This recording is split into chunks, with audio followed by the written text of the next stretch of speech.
আসসালামু আলাইকুম ওরহমতুল্লাহি ওবরকাতুহ। প্রতিদিনের নিয়েই আজকেও আপনাদের জন্য নিয়ে আসলাম share market update. Share school BD থেকে আমি তৌহিদুল ইসলাম আপনাদের সবাইকে আন্তরিক মোবারকবাদ। ভিডিওটি শেষ পর্যন্ত শুরু থেকে শেষ পর্যন্ত না টেনে স্কিপ না করে দেখবেন। সাবস্ক্রাইব করে পাশে থাকবেন, পাশে থাকা বেল আইকনটি বাজিয়ে রাখবেন। নতুন নতুন ভিডিও পেতে আপনাকে সহযোগিতা করবে।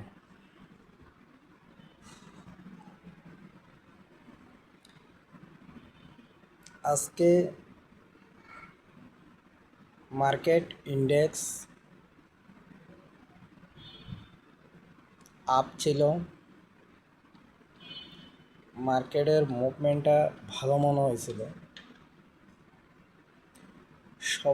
সব শেয়ারেই সাধারণত আপ ট্রেন্ডে মোটামুটি ছিল এবং মার্কেট ভলিউমটা 900-এর উপরে চলে গেছে। তবে লাস্টের দিকে এসে সামান্য মার্কেট 10-12 পয়েন্ট নিচে আসার সাথে দেখা যাচ্ছে বেশ কিছু শেয়ার হঠাৎ ডাউন মুভমেন্টে চলে গেছে। এটা আসলে অ্যাডজাস্টমেন্টের কারণে হতে পারে, বা হয়তো কিছু শেয়ার কারেকশনের জন্য হতে পারে। এবার মূল 3 পয়েন্ট যেটা বলতে চাচ্ছি এটা হচ্ছে, অতীতে আমাদের মার্কেটের অবজারভেশন দেখেন,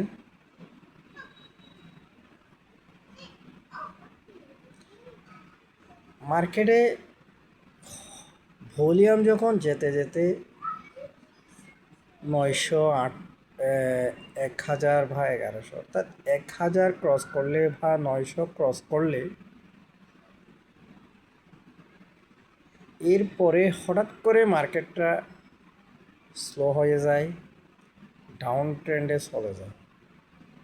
এটা বেশ কিছু বছর আপনি একই ধরনের পলিসি, একই ধরনের আপডেট, একই ধরনের পরিস্থিতি দেখা গেছে।